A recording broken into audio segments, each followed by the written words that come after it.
Buenos días, tengan con todos un sábado más aquí reunidos en la Academia Bíblica. Como siempre, vamos a ponernos en las manos de Dios con una oración. Amado Dios, queremos darte gracias por este día. Siempre, Señor, como cada sábado tú nos permites a todos estar aquí. Gracias por la bendición, Señor, que tuvimos toda esta semana, tu protección, tu cuidado, tu provisión. Y agradecerte especialmente por permitirnos estar aquí este tiempo para tener un aprendizaje más, Señor, sobre los héroes y heroínas de la fe, en este caso sobre Esteban, Señor, que este estudio que nos va a dar nuestro profesor Jorge Vaquero, Señor, sea edificante, llegue a nuestros corazones y a nuestra mente, Señor, para nosotros seguir siendo mejores cristianos, mejores discípulos de ti, para ponerlo en práctica en la sociedad, para fortalecernos a nosotros mismos, Señor, que tú nos hables por medio también de este estudio. Y te pedimos una bendición grande, Señor, para nuestro profesor Jorge, que tú lo bendigas, que tu sabiduría, tu Espíritu Santo esté con él, que nos muestres lo que nos quieres decir por medio de él en el conocimiento, Señor, tú te manifiestas también. Gracias por todo lo que tú nos das, por lo que tú eres, por tu fidelidad, Señor. Bendecimos esta clase en tu nombre, Señor, poniéndonos en tus manos. En el nombre de Jesús, Señor, amén y amén. Amén. Bueno, en esta ocasión nosotros vamos a tener el estudio de la fe de Esteban. Nuestro invitado es el profesor Jorge Vaquero, otro estudiante que ha hecho sus cursos y ha graduado del CEMISUD. Él hizo ahí su bachillerato y su licenciatura en teología pastoral y actualmente está terminando su tesis en DINA, que es Desarrollo Integral de la Niñez y la Adolescencia, que la hace convalidada con la Universidad Lee de Estados Unidos. Y también está estudiando en el grupo de estudios multidisciplinarios sobre religión e incidencia pública o incidencia política. Es algo así, ¿no, Jorge? La pública. Incidencia pública. Creo que es de Uruguay, es el Henry. No, es Henry. de Chile y Argentina esta en realidad, pero... Ah, es de Chile y Argentina. Ujú. Bueno, es que los teólogos estudian en un lado, en otro lado, y él está también haciendo aquí sus estudios. Jorge también nos ayuda con todas nuestras traducciones. Él es bilingüe y trabaja con varios ministerios del CEMISU también. Entonces te damos la bienvenida. Gracias por apoyarnos una vez más a la academia. Él ya ha sido maestro presencial también en anteriores cursos y ahora también sumándose al apoyo en los profesores del curso virtual en toda esta cuarentena. Gracias, Jorge. Bienvenido y la clase es tuya. Gracias, Doris. Buenos días a todos. Espero que se pueda escuchar bien. Sí, se puede escuchar lo que digo. Sí. Eh, Qué bueno verlos esta mañana, este sábado, un poco frío, la verdad. Hace un momento estaba yo con un poco de alergia y decía, qué mal momento para que me dé alergia en esta situación, con todo lo que está pasando y justamente antes de la clase. Pero mientras estaba yo preparando un poco más el tema de la clase esta mañana y estaba orando al Señor para poder recuperarme un poco más, dejar un poco en las manos de la clase, lo que vamos a preparar esta mañana, me ponía a pensar un poco también en el asunto de los héroes y las heroínas de la fe. Y para ello me gustaría que empecemos con una dinámica. Les voy a compartir una pantalla.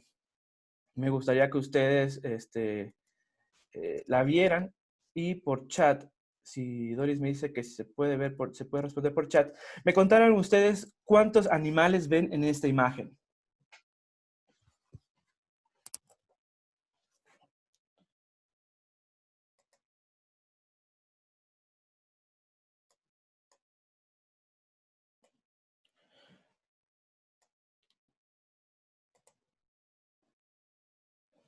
Esta imagen tiene algunos animales, algunos encontrarán 5, 6, 10, 12, 20.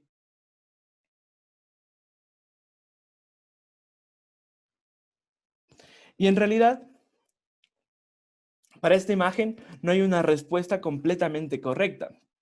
porque para algunos dependerá de cuánto tiempo verán la imagen. Con muchas cosas en la vida, hay cosas que las vemos muy rápido, hay cosas que las vemos por un segundo, hay cosas que nos encontramos en la calle y las contemplamos por 5 segundos, hay cosas que permanecen en nuestra mente por mucho tiempo y tenemos más tiempo para analizarla y estudiarlas. Hay cosas que en nuestra mente se quedan y, sí, y van a tener cierto tipo de enfoque y cierto tipo de fundamentos en nuestro conocimiento y en nuestra fe. Así, de esta manera también es nuestra vida cristiana. De esta manera también es la forma en la que vemos nuestra experiencia con Dios. Para algunos, la experiencia con Dios será justo antes de la muerte. Para algunos, esta experiencia con Dios será justo antes de una enfermedad catastrófica. Van a llegar a los pies del Señor. Y para otros será una experiencia de fe, un camino con Dios mucho más largo. Un camino con Dios que durará desde que son pequeños, otros desde la adolescencia, la juventud. Y encontrarán muchos desafíos a través de ella. Así como esta imagen, muchos encontrarán más y otros encontrarán menos, pero será la misma imagen, será la misma idea. Y con esta idea en mente, me gustaría que pudiéramos revisar un poco el asunto que vamos a tratar en esta mañana. Hemos conversado con Doris y el tema que vamos a tratar en esta mañana será Esteban. Esteban es un personaje bíblico, como ustedes bien saben, y vamos a tratar 4 diferentes aspectos que son interesantes en la vida de Esteban. ¿Cuáles son aquellos aspectos que también lo diferencian de otros héroes de la fe, de otros personajes, de otras situaciones, de otros líderes de la iglesia, que necesariamente lo convierten en una persona que tiene algo que enseñarnos, algo que reflejarnos, pero a la vez que siendo también alguien diferente, presenta desafíos diferentes a la hora de estudiarlo?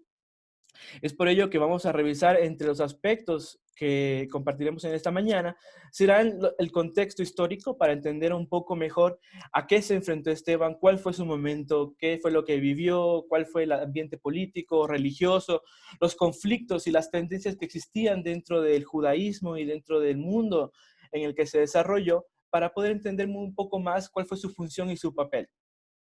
Hablaremos un poco más del tema de la iglesia primitiva, ya que él desarrolló su ministerio dentro de la iglesia primitiva. Es muy probable que hayamos escuchado este término antes, que hayamos estudiado un poco de este término antes, y que incluso en prédicas o en enseñanzas hayamos escuchado este término. Vamos a ir un poquito más adentro, vamos a analizar algunos detalles de esta comunidad. Y en tercer lugar, estudiaremos un poco más acerca de Esteban, 3 aspectos de la vida de Esteban, aquellos aspectos que la Biblia nos refleja, aquellos relatos, aquellos momentos que la Biblia nos comenta, para poder encontrar finalmente una enseñanza para nuestras vidas en esta mañana. ¿Qué podemos aprender de Esteban? ¿Qué podemos replicar de su vida? ¿Y qué nos deja como conocimiento para nuestra práctica de fe, nuestra práctica en la vida, nuestro compartir con nuestros hermanos y nuestra relación con Dios y el medio ambiente? Yo le compartiré esta diapositiva a Doris, por si acaso ella lo puede compartir con ustedes para que lo tengan a la mano, si en un momento quieren volver a revisarla o reconocer alguno de los libros que hemos usado para esta clase en esta mañana. Un poco del tema del contexto histórico. ¿Dónde encontramos la historia de Esteban? La historia de Esteban la encontramos en el libro de los Hechos. El libro de los Hechos es un libro que recoge las historias, las anécdotas, los primeros momentos de la iglesia primitiva. Es el concepto general. Pero el libro de los Hechos, en realidad, es un libro que tiene mucha intención que va más allá del tema histórico. El libro de los Hechos también trata de buscar una idea del origen teológico de la iglesia. Trata de encontrar aquellos momentos que son importantes para la iglesia primitiva desde el aspecto teológico. ¿Qué quiere decir con este aspecto teológico? Trata de entender cuáles fueron los entendimientos, los procesos mentales que tuvieron los primeros seguidores de Jesús en cuanto a su formación con el tema de la iglesia. Como ustedes saben, el libro de los Hechos viene después de los Evangelios. Algunos citan y promueven de que el tema del libro de los Hechos aparece antes de algunos otros libros. Algunos piensan que el libro de los Hechos fue escrito en el año 63 o 64 después de Cristo. Es decir, que el libro de los Hechos lo que estaba haciendo era recopilar aquellos hechos que ya habían sucedido en el pasado. Estaba tratando de repensar esos hechos y tratar de presentar una idea. La idea era presentar cuáles fueron los primeros eventos que vivieron los apóstoles, los líderes de la iglesia en cuanto a su crecimiento, desarrollo. Y un aspecto que es importante en el libro de los Hechos es entender el tema de la persecución. La persecución en el libro de los Hechos es un tema fundante. Hay en el libro de los Hechos muchos aspectos que nos hacen pensar de que la iglesia primitiva fue perseguida. Y esto lo entendemos bastante bien porque hemos visto películas, hemos escuchado prédicas, hemos escuchado muchos temas que nos ayudan a entender de qué se trata ese tema de la persecución. Hemos entendido que el tema de la persecución fue por seguir a Cristo o por algunos temas de prácticas, hemos escuchado el tema del martirio, pero necesariamente el libro de los Hechos hace una explicación y un discurso bastante claro de cómo sucede este tipo de persecución. Pero para ello deberíamos entender en primer lugar cuál era el contexto, qué es lo que estaba sucediendo en la provincia de Palestina y en toda esta región. Primero que nada debemos entender que en el Imperio Romano existía un emperador. El emperador estaba por encima de todas las provincias y este emperador tenía poder absoluto. Una de las políticas que tenía el Imperio Romano era respetar las prácticas de cada uno de los pueblos que eran conquistados. Estos pueblos conquistados, a cambio de poder prevalecer y permanecer con sus prácticas, recibían de este imperio cierto tipo de libertad. Esta libertad que recibían era una libertad más bien religiosa. Esta libertad religiosa era equilibrada por medio de una opresión. Esta opresión que recibía del Imperio Romano era que ellos tenían que pagar impuestos. El Imperio Romano ponía ciertos tipos de autoridades para controlar lo que estaba sucediendo en los diferentes puntos. Es por ello que en las historias de Jesús, en los evangelios y en este libro de los Hechos, encontramos que existe un hombre puesto por el Imperio Romano, que es una especie de rey. En ellos encontramos a los diferentes Herodes y también encontramos que existen otros tipos de autoridades locales. Por ejemplo, en el Nuevo Testamento, en los evangelios, es muy común que encontremos al sumo sacerdote. Es muy común que encontremos a los escribas, que sin tener tanta autoridad como el sumo sacerdote y los sacerdotes del templo, tenían cierto tipo de autoridad social, otorgada por la misma religión. A su vez, existían entonces también estos personajes, estos reyes asignados por el Imperio Romano, que eran quienes se encargaban de poder controlar y poder hacer que el pueblo permanezca bajo el Imperio Romano. Entre ellos, en las historias de Jesús encontraremos varios Herodes. El primer Herodes que encontramos es Herodes llamado el Grande. Este Herodes gobernó sobre toda Palestina del año 37 antes de Cristo al año 4 antes de Cristo. Es interesante de que a pesar de que llega hasta el año 4 antes de Cristo, él es el que es mencionado en la historia del nacimiento de Jesús y en la matanza de los niños en Belén. Esto lo encontramos en Mateo 2, versículo 1 y versículo 16. Este Herodes el Grande estaba como loco. Y lo que quería él era dejar que sus hijos se hicieran cargo de su provincia, de la que él estaba a cargo. Entonces lo que hizo fue conversar con el emperador, intercedió con el emperador y el emperador como que dijo sí, no, le permitió que lo hiciera, pero en un movimiento político él siente que uno de sus hijos lo empiezan a atacar y lo que hace es asesinar a un par de sus hijos, porque siente que le están usurpando su poder. Cuando él muere, el que llega es Herodes llamado Antipas. Antipas gobierna Galilea del año 4 antes de Cristo al 39 después de Cristo. Este es el Herodes que aparece en la muerte de Jesús, según Lucas 23, versículo 7. Este es el mismo Herodes que mata a Juan el Bautista. Eso lo encontramos en el relato de Marcos 6:14. Entonces, como vemos, los Herodes tienen una participación importante, fuerte dentro de la historia de la provincia en la que se desarrolla la historia de Jesús. Tienen una influencia fuerte y por lo general tienen una influencia en el tema de la muerte, en el tema de lo que sucede cuando alguien se subleva, cuando alguien empieza una rebelión. No necesariamente con el tema de los niños, pero sí con el tema de lo que está sucediendo. Herodes también tiene otra figura. Encontramos al tercer Herodes, llamado Agripa I. Este Herodes lo encontramos en Palestina del 41 al 44 después de Cristo. Es el Herodes que aparece en el libro de los Hechos. En el libro de Hechos lo vamos a encontrar en Hechos 12, del versículo 1 al versículo 20.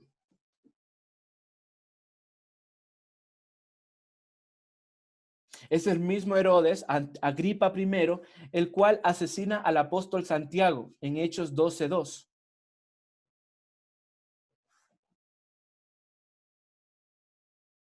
Y finalmente tenemos otro Agripa, otro Herodes Agripa, que es Agripa II. Este es el hijo de Agripa I. Gobernó Calcis y otros territorios en el norte de Galilea del año 48 al 95 después de Cristo. Este es el Herodes que aparece en el juicio de Pablo, en Hechos 25.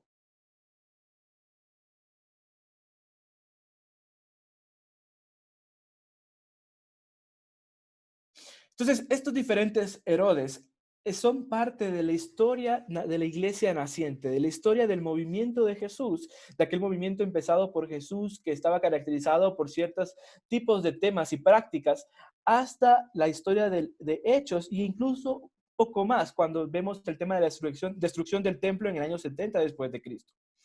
Estos Herodes tienen una figura importante dentro de estas diferentes historias porque de ellos depende el control político. Ese control político de opresión, a pesar de que el Imperio Romano permitía ciertos tipos de libertades para los pueblos conquistados, tenían esa opresión. Y en la opresión lo que hicieron fue fortalecer la identidad del pueblo judío. Como ustedes saben, la provincia de Palestina fue conquistada por Pompeyo en el 63 antes de Cristo. Cuando sucedió esta conquista, el emperador Pompeyo, el conquistador, se llevó a muchos judíos a Roma. Los tomó por esclavos, estuvieron trabajando allá, pero en esas prácticas, cuando se fueron a Roma, también se llevaron consigo su religión. Como ustedes saben, el centro, el punto central del judaísmo del primer siglo y de incluso antes es el tema del templo, es la identidad, es allí donde vive Dios. Dios habita en el templo. En la reconstrucción del templo, en el segundo templo que permanece desde el Antiguo Testamento, el templo tiene una figura central. Hacia el año 136, 130 antes de Cristo, incluso cuando el templo quiere ser profanado por Antíoco Epífanes, lo que hace es que sucede una revolución, los macabeos. Los macabeos se levantan, ustedes pueden encontrar esta historia de la revolución macabea, en primera y segunda de Macabeos, y resulta que ellos se levantan en contra de la profanación del templo. Incluso el año 133, hasta la época en la que estamos hablando ahora, más o menos del siglo I, la identidad del templo era importante, porque allí habitaba Dios, allí habitaba Jehová. Allí se hacían todo el tema de las... Profesor, un ratito que le interrumpa. Dígame. ¿Puede hablar un poquito más despacio para coger nota? Porque está muy rápido y no alcanzamos. Listo. Entonces, ¿desde qué parte le repito?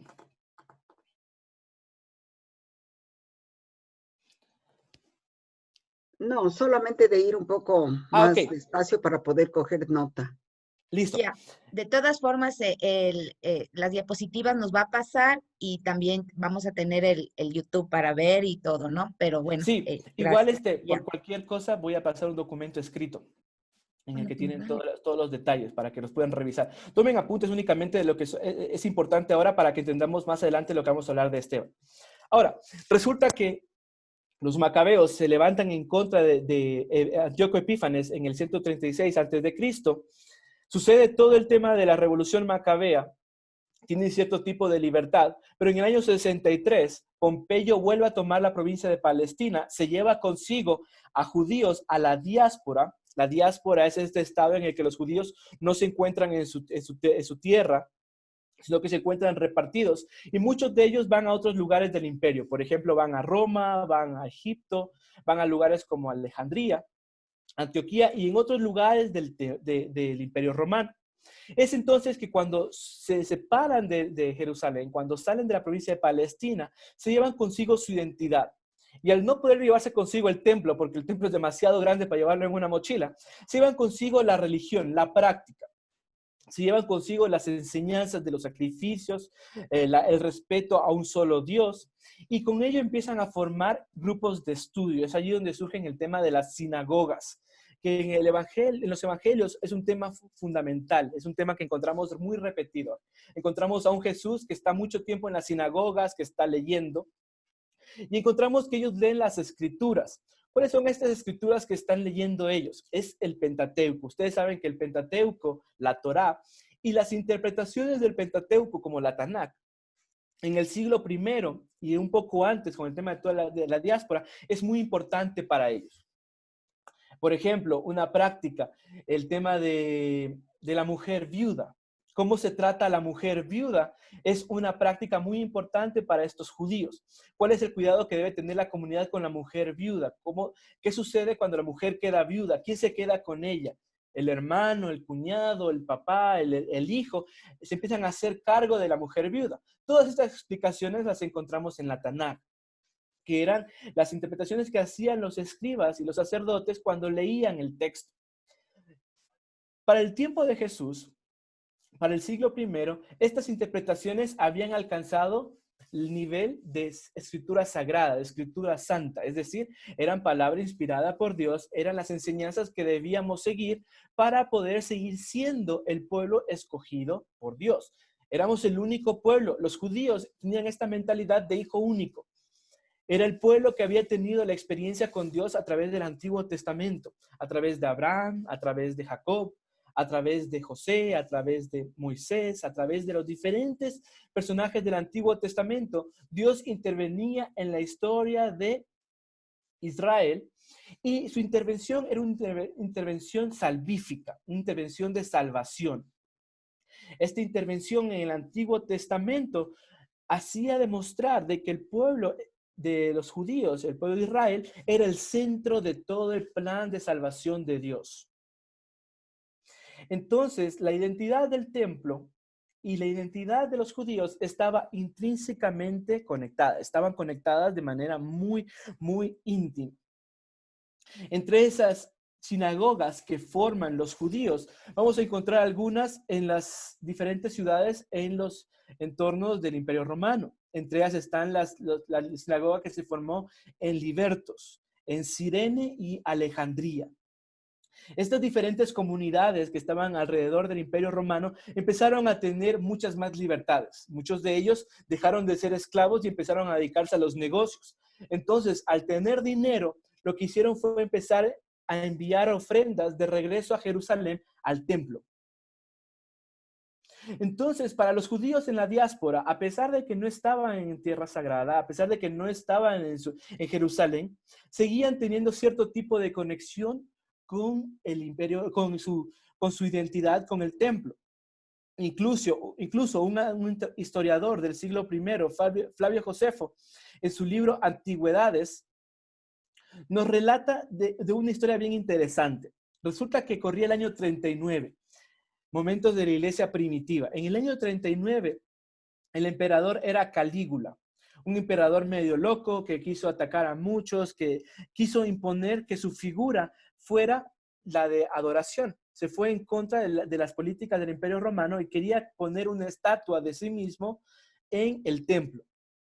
Entonces los judíos no lo permitieron y Flavio Josefo en su historia de Antigüedades dice él que los judíos se pararon enfrente de la ciudad, recibieron a aquel enviado del emperador Calígula que se llamaba Petronio, y cuando lo recibieron le dijeron que no podían profanar el templo, que preferían morir antes de transgredir la ley de Dios, de que pusieran una estatua que no fuera de Yahvé, sino que fuera una estatua de otro emperador, de otro Dios, dentro de su templo. Y lo que hicieron fue que por 40 días no comieron y se echaron al suelo, no trabajaron, y fue en una época en la que estaban era de pura cosecha, así que todo lo que tuvieron se perdió. Entonces Petronio, al ver que la situación estaba difícil, junto a Agripa, Herodes Agripa, conversaron con Calígula y lo convencieron de no hacerlo. Para darle un giro incluso mayor a esta historia, Calígula muere en el año 41. Entonces su imposición de poder hacer que su culto, de que su instauración como una especie de Dios en los templos de los diferentes pueblos conquistados por Roma desaparece en el año 41. Y ahora, ¿por qué es importante toda esta historia? ¿Por qué es importante que la entendamos? Es por el simple hecho de que toda esta coyuntura histórica, social y religiosa, aparece la iglesia primitiva. Es la iglesia que encontramos en el libro de los Hechos. Es la iglesia en la que aparece, la situación en la que aparece Esteban. Y en la historia en la que aparecen muchos otros apóstoles e líderes de la iglesia en este primer siglo. Recordemos, Jesús muere en la cruz y reaparece resucitado a solamente el grupo de los discípulos y a otros mencionados en el libro de los evangelios, por ejemplo, los caminantes de Emaús. Pero el libro de los Hechos trata de resaltar y empieza su historia por medio de la aparición de Jesús resucitado a los discípulos.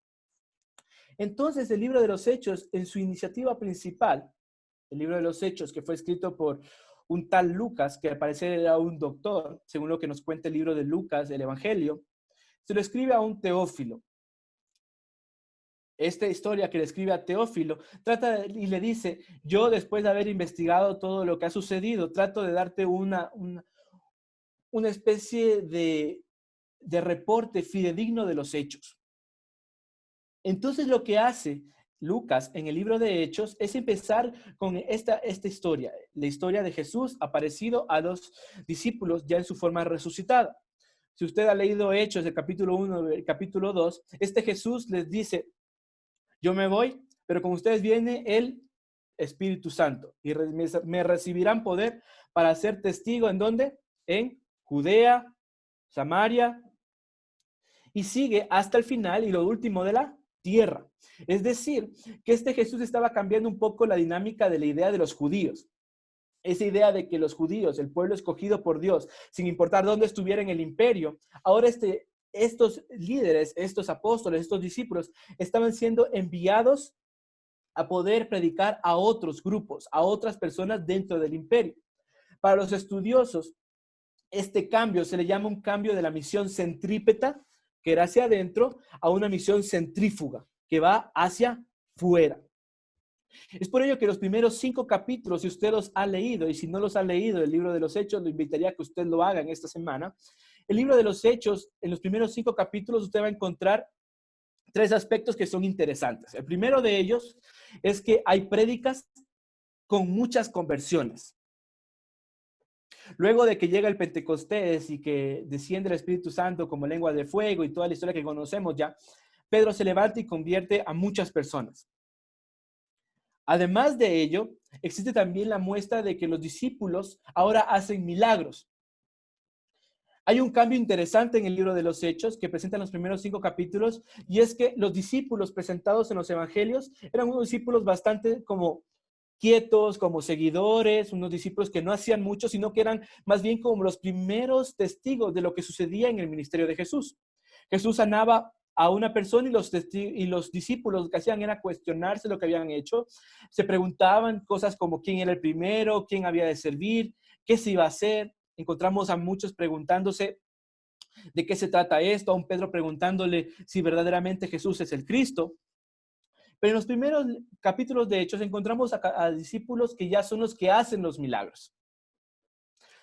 Es entonces que entendemos que los primeros 5 capítulos, además de presentar a estos discípulos que hacen milagros y que hacen todas esas prédicas, también encontramos en los primeros 5 capítulos una historia presentada por Lucas de cómo era la iglesia primitiva.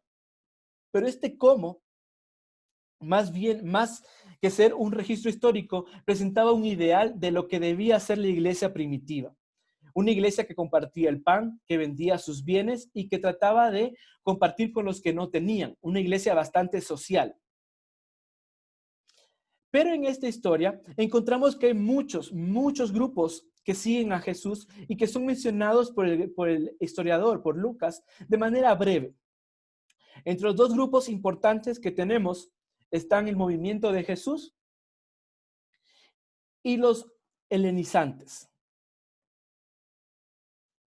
El movimiento de Jesús es el conformado por esos judíos que escucharon de Jesús, de sus milagros, de su enseñanza, y tenían dos temas principales. El primero de ellos era un acercamiento del reino de Dios a la vida de los seguidores. Y el segundo era una revitalización de la religión. Es decir, estos movimientos de Jesús conformados por los judíos, lo que hacían era simplemente vivir de lo mismo que los judíos predicaban, el respeto al templo, la circuncisión y otras prácticas, pero lo entendían a la luz de lo que había predicado Jesús, el acercamiento del reino de Dios. Los helenizantes, por otra parte, eran grupos que se habían formado necesariamente con esta idea de que ellos no eran judíos, se podían convertir al judaísmo, pero ellos seguían las prácticas que Jesús había dicho, el tema del acercamiento del reino de Dios. Pero ellos tenían problemas a la hora de las prácticas judías, por ejemplo, la circuncisión. Este tipo de críticas, este tipo de problemas que habían entre creencias, hemos de ser circuncidados o no ser circuncidados, ahora que hemos venido a este movimiento de Jesús, que tiene una bastante raíz en el tema del judaísmo, es lo que más adelante va a desarrollar todo este tema de los conflictos. Encontramos entonces a dos grupos bastante fuertes dentro del judaísmo del primer siglo. Dentro de este grupo encontramos también a otros grupos. Por ejemplo, encontramos a las comunidades de Galilea, que están en Marcos 16:7. Encontramos a otro grupo como los hermanos de Jesús, en Marcos 3:31. E incluso encontramos a otro grupo de seguidores de Jesús, conocidos como los samaritanos, en Juan 4:39. Todos estos grupos son lo que yo llamo en esta diapositiva los grupos marginales. Todos estos grupos son aquellos que empezaron a conocer de la vida de Jesús y empezaron a escuchar. Recordemos que en este momento no hay un Nuevo Testamento escrito, sino que lo que hay son historias de lo que hizo Jesús. Si ponemos que el libro de los Hechos fue escrito en el año 63, es muy probable que entonces lo que está recogiendo el autor es simplemente historias de lo que ha escuchado, de lo que los grupos dicen de Jesús. En todo este grupo, lo más importante es que existe una influencia del templo, de la idea de que conversábamos del templo como identidad del pueblo judío y del Sanedrín. El Sanedrín era el grupo, era un tipo de parlamento, una clase de congreso conformado por 71 personas. 70 eran los sacerdotes, los escribas, otras personas de especial poder dentro del judaísmo, dentro de Jerusalén. Y el último, el 71, era el sumo sacerdote. Lo que hacían ellos era juzgar y aplicar la ley y tratar de que la gente respetara la ley, y cuando alguien no lo hacía, pues hacían un tipo de juicio en contra de esa persona. Es en esa historia entonces que encontramos el libro de Hechos y encontramos toda la historia de lo que está sucediendo en Hechos y encontramos lo que sucede con Esteban. El libro de Hechos, de autoría de Lucas, nos deja entonces que la historia de la misión cambia en el libro de Hechos. La misión ya no es solamente para los judíos, sino que ahora también aparecen los helenizantes. Son aquellos judíos que se convierten, que provienen de un imperio, de una ideología helénica, es decir, vienen de esta ideología griega en el Imperio Romano. Ellos son aquellos que han escuchado del mensaje de Jesús y no necesariamente tienen descendencia judía, o si la tienen, no la practican. Están en otros lugares dentro del Imperio Romano y han llegado a Jerusalén por alguna razón y simplemente se convierten por lo que escuchan. Es aquí donde encontramos la historia de Hechos, el capítulo 6, que empieza con la elección de los diáconos.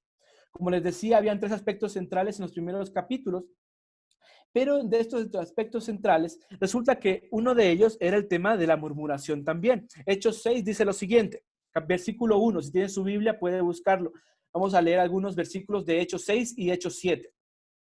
En aquellos días, como creciera el número de discípulos, hubo murmuración de los griegos contra los hebreos, de que las viudas de aquellos eran desatendidos en la distribución diaria. Entonces los 12 convocaron a la multitud de los discípulos y dijeron: no es justo que nosotros dejemos la palabra de Dios para servir las mesas. 3. Buscad pues, hermanos, de entre vosotros a 7 varones de buen testimonio, llenos de espíritu y de sabiduría, a quienes encargaremos este trabajo. Y nosotros persistiremos en la oración y en el ministerio de la palabra. Entonces, Hechos 6 nos presenta una historia bastante interesante. Resulta que estaban estos grupos, los judíos y los griegos, y resulta que hay murmuración entre los dos grupos porque se estaba desatendiendo a las viudas. En los evangelios, las viudas son interesantes, son mencionadas como mujeres desamparadas. Son mujeres que tienen enfermedades o tienen condiciones que no les permiten desarrollarse plenamente. Y es verdad, en el siglo I y en los siglos posteriores, en esta época y en la historia judía, en la ley, las mujeres no tenían una clase de estatus social que era independiente, sino que dependía necesariamente de quién era su esposo o el hombre de la casa, sea el esposo, la mujer, e incluso si es que no estaba casada, debía quedarse en su hogar, pero si llegase a perder a su esposo, debía casarse con el hermano de su esposo. Y si el hermano estaba muerto, la mujer quedaba sola, quedaba desamparada. La mujer llegó al punto de ser considerada ciudadana de segunda clase y quedó por debajo también junto a los niños y los enfermos. Es por eso que entonces las mujeres debían ser cuidadas dentro de la historia de la comunidad primitiva. La mujer entonces, al ser cuidada, tenía un papel fundamental. El ministerio del cuidado de la mujer se convertía entonces en fundamental para la iglesia primitiva. Es por ello que suceden entonces todo este tipo de murmuraciones que encontramos en Hechos 6. Y lo que hacen los discípulos es convocar a la multitud de discípulos, es decir, a los otros seguidores. Y les dicen que debemos buscar a quienes se puedan hacer cargo. Y Hechos 6 nos dice lo siguiente, versículo 2. No es justo que nosotros dejemos la palabra de Dios para servir las mesas. Justo, la palabra justo proviene de un vocablo griego que también significa agradable, que también significa correcto. Entonces, si lo leemos de otra manera, diría, no es correcto, no es agradable que nosotros dejemos la palabra de Dios. Es interesante que esta palabra de Dios que ellos anuncian, usan una palabra que no es una palabra normal, sino es una palabra que hace referencia al misterio, a la experiencia con Dios. Entonces decían, básicamente, no es justo que nosotros dejemos esta relación que tenemos con Dios para servir las mesas. La palabra servir en el versículo 2, esa palabra es diakonein, que es el vocablo inicial para la palabra diácono, que en su significado inicial significa servir, pero también significa suplir las necesidades básicas de una persona. Las necesidades básicas, comer y descanso. Finalmente, la palabra mesas en el versículo 2 significa aquello que tiene como provisión. La palabra que usa el autor, entonces, quiere decir que los diáconos iban a encargarse de suplir las necesidades de provisión, de las necesidades básicas de aquellos desamparados. Y el autor usa la figura de las viudas, una mujer o una figura de una persona que no tiene todos los derechos sociales como lo tienen los hombres, como lo tienen los libres, sino que está dentro de la categoría de los esclavos, los enfermos y los niños. Entonces, esta figura de cuidado de la viuda se equipara con la labor que hacen los discípulos de la palabra de Dios, del Logos. Y lo vamos a encontrar en los capítulos 6 y 7. Los diáconos, entonces, son aquellos que se encargan del cuidado de aquellos menos favorecidos. Podemos entender de cierta manera un ministerio más social, un ministerio de acción social, de ayuda social. Es allí donde aparece entonces la historia de Esteban. Esteban, según lo que nos cuenta el texto bíblico, luego de que dice la palabra, no es justo que dejemos la palabra de Dios para servir a las mesas, empiezan a buscar a personas, a hombres, varones, que tuvieran 3 características. El primero de ellos, que tengan buen testimonio, y usa la palabra martireo, que sean llenos de sabiduría o sofía, y sean llenos del Espíritu, que estén llenos de neuma. Entonces, estos varones que iban a escoger, en realidad estos 7 que escogen son del grupo de los helenizantes. Los judíos que eran del movimiento de Jesús escogen a un grupo que era otro grupo de los convertidos al movimiento de Jesús, que eran aquellos que no tenían tradición o tenían una herencia judía. Y entre ellos están entonces Esteban, Felipe, Prócoros, Nicanor, Timón, Pármenas y Nicolás. Es interesante entonces que escogen a este Esteban porque debía ser un buen testigo. Sabemos que un testigo es aquel que presencia los actos y luego los comparte cuando está dentro de un contexto de juicio.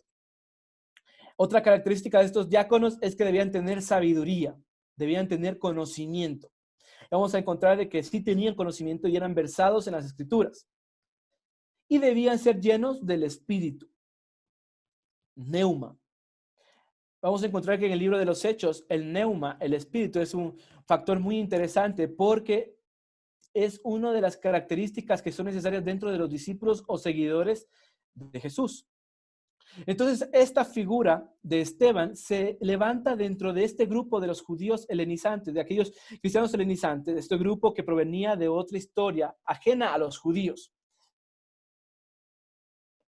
Si vamos a la siguiente diapositiva, es interesante porque el libro de Hechos 6, el versículo 8, presenta a Esteban con unas características importantes. El primero es que Esteban era un hombre lleno de fe y poder. Y lo lleva a Esteban a ser presentado en una clase de insurrección. Es decir, este Esteban no se limitaba solamente a servir las mesas. No se limitaba solamente al cuidado de las viudas o de los desprotegidos, sino que este Esteban, si usted lee el versículo 8, versículo del 6 al 8, a los cuales presentaron los apóstoles, quienes orando les impusieron manos. Y crecía la palabra del Señor y el número de discípulos se multiplicaba grandemente en Jerusalén. También muchos de los sacerdotes obedecían la fe. Y Esteban, lleno de gracia y poder, hacía grandes prodigios y señales entre el pueblo. El versículo 8 nos refleja entonces de que Esteban no solamente se limitaba al servicio social, sino que también hacía milagros. Esteban, de cierta manera, lo que también estaba haciendo era el papel de los primeros discípulos, de los 12 discípulos que lo escogieron en primer lugar. Y lo hacía por medio del carisma, y no el carisma como la personalidad, sino el carisma como el regalo de Dios, el Espíritu Santo. Porque dice el texto que incluso los sacerdotes se convertían a la fe. Más adelante encontraremos de que otra característica que da el texto a este Esteban es que tiene cara de ángel. Y con Esteban, necesariamente entonces encontramos el crecimiento y el nacimiento de otro grupo, de este grupo de los judíos, dentro de los judíos que no eran de tal manera judíos, sino que eran creyentes de descendencia helénica. Y los dos grandes exponentes de este grupo serán Esteban y Felipe. Si usted quiere conocer de Felipe, le invito a que lo lea en esta semana, lo vamos a encontrar en Hechos 8.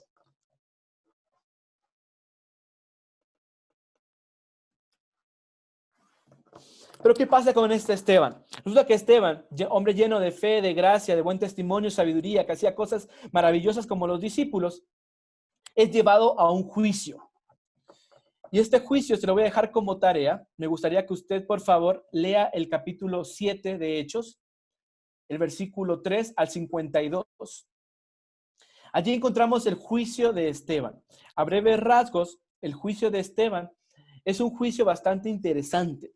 Resulta que Esteban en el capítulo 6 estaba haciendo todos sus milagros, hacía todas las cuestiones y se levantan las murmuraciones, al igual que al principio cuando son escogidos los diáconos. Se levantan murmuraciones que provienen de judíos de sinagogas. Estas sinagogas venían de Liberto, Cirene, Alejandría y Asia.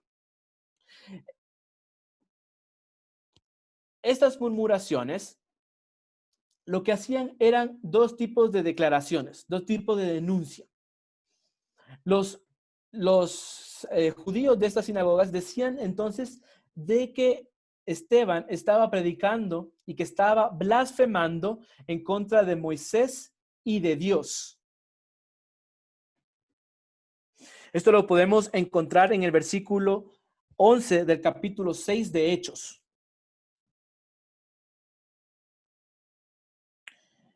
E incluso el texto nos revela de que lo que hacen estos judíos es comprar testigos falsos. El versículo 13 dice lo siguiente: y pusieron testigos falsos que decían, este hombre no cesa de hablar palabras blasfemas contra el lugar santo y contra la ley. Entonces presentan que no solamente blasfemaba contra Moisés, contra Dios, sino que 2 versículos después también blasfemaba en contra de la ley. Es esto entonces lo que molesta al Sanedrín, aquel parlamento que les contaba hace un momento, y lo llevan a este juicio. Al final del capítulo 6 dice lo siguiente: entonces todos los que estaban sentados en el concilio, en el Sanedrín, al fijar los ojos en él, vieron un rostro como el de un ángel. La palabra ángel, que es usada en este texto, en el versículo 15, es la palabra aungelos, que significa en su sentido más básico, mensajero. Entonces, lo que vieron los del Sanedrín en Esteban fue la cara de un mensajero, alguien que tuviera que decir algo. Vemos entonces que Esteban es llevado a un juicio por medio de testigos falsos que lo acusan de cosas que él no hizo. Y es por eso que él hace una declaración. La encontramos en Hechos 7, capítulo 3, del versículo 3 al 52. En esta declaración, básicamente ustedes la van a leer en casa para que la entendamos un poco mejor. Pero esta declaración, la que hace él, es hacer una recopilación de lo que sucedió en el antiguo Israel. Menciona a Abraham, menciona a Jacob, menciona a Moisés. Y lo que les dice a los del Sanedrín, que tanto les molesta, es que les dice, ustedes escucharon todo esto y le hicieron una casa a Dios. Pero Dios no habita en esta casa, sino que Dios habita en todo lugar. Y cita un profeta. Cuando les dice esto, le está diciendo lo que ustedes hicieron, esta casa que le hicieron a Dios, es por gusto, porque Él no está allí. Él está mucho más allá, Él está afuera. Él vive en los aires, en los cielos, y se basa en el pasaje de Ezequiel 3. Entonces le está diciendo básicamente lo que ustedes hacen no está bien, está mal. Y esto probablemente fue en contra de lo que el Sanedrín predicaba, de que era la práctica central del templo. Es por eso que se enojan. Y antes de que Esteban muriera, Esteban hace una visión y ve a Jesús y al trono. Ve a Jesús sentado al lado de Dios. Y si estudiamos un poco más el libro de los Hechos, esa es la primera declaración en toda la historia de la iglesia primitiva y las diferentes comunidades en las cuales una persona reconoce que Jesús está sentado al lado de Dios. Tristemente, la figura de nuestra historia, nuestro héroe de hoy, sufre la lapidación en Hechos 6, 57 al 60. Las palabras finales de Esteban, le dice, Dios, toma mi espíritu, llévatelo conmigo y no les cuentes este pecado. Si ustedes se acuerdan de la historia de Jesús, cuando está en la cruz, dice él, Padre, perdónanos porque no saben lo que hacen. Padre, en ti encomiendo mi espíritu.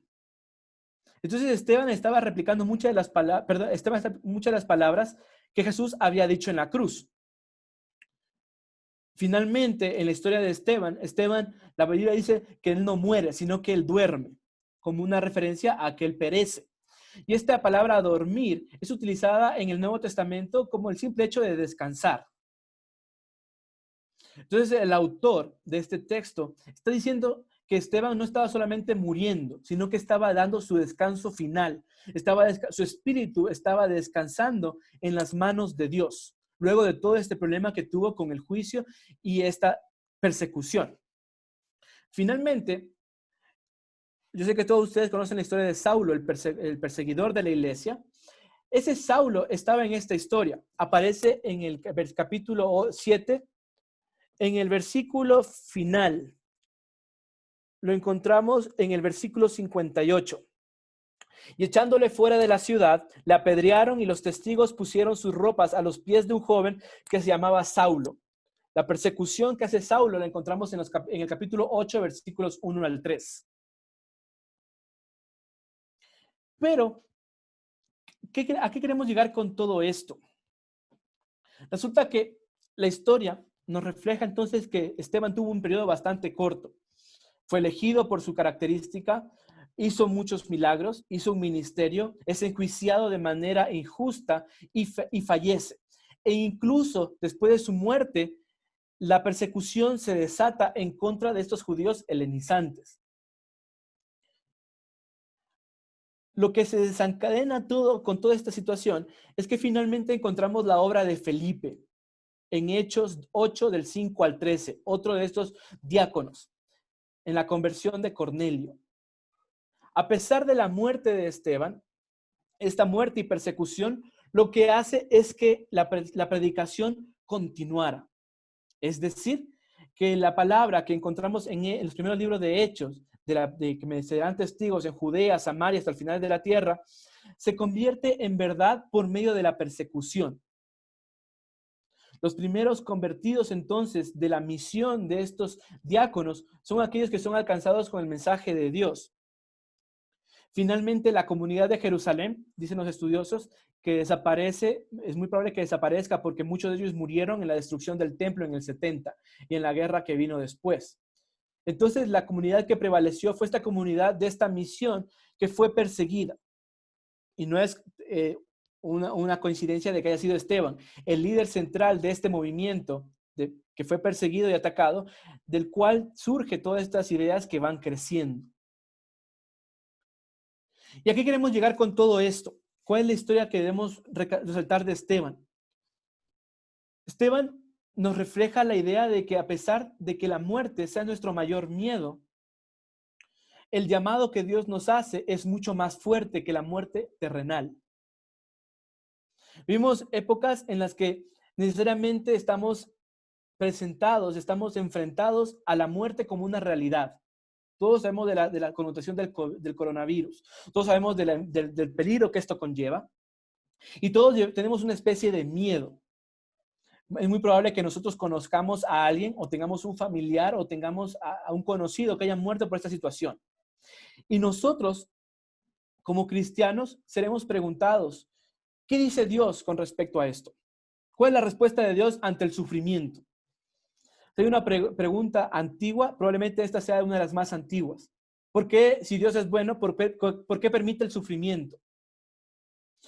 Pero en la historia de Esteban encontramos que necesariamente la muerte no es el final del todo, sino que la muerte puede ser entendida como el desencadenante de la voluntad de Dios a lo que sucede en el mundo. A pesar de que Esteban muere, encontramos en el libro de los Hechos que es esta muerte de Esteban, la cual desata la misión, la expansión de la misión dentro del grupo de los no alcanzados, del grupo de los que no eran judíos. Entonces, esta muerte por martirio, por ser testigo, va a ser una señal de victoria dentro de la comunidad. ¿Cómo lo entendemos nosotros hoy? Es porque probablemente nosotros tengamos una idea, tengamos una historia con Jesús, una historia con nuestra participación en la iglesia, con nuestra participación en la relación que tenemos con Dios. Y muchas personas tal vez nos vean a nosotros como el ejemplo de lo que somos y nuestra práctica de fe. Y nuestra práctica de fe y lo que somos probablemente va a influenciar a otros, a muchos otros, por medio de lo que estamos haciendo, sin importar las limitaciones terrenales. Sin importar la muerte o cualquier otro tipo de cuestiones o miedos que nos puedan atacar y puedan coartar nuestro llamado que recibimos de Dios. Al final, la enseñanza de Esteban es que simplemente la muerte no nos puede detener. Cuando el llamado de Dios es más fuerte, Dios utiliza incluso las cosas negativas para exaltarse, para expandir su gloria en la humanidad.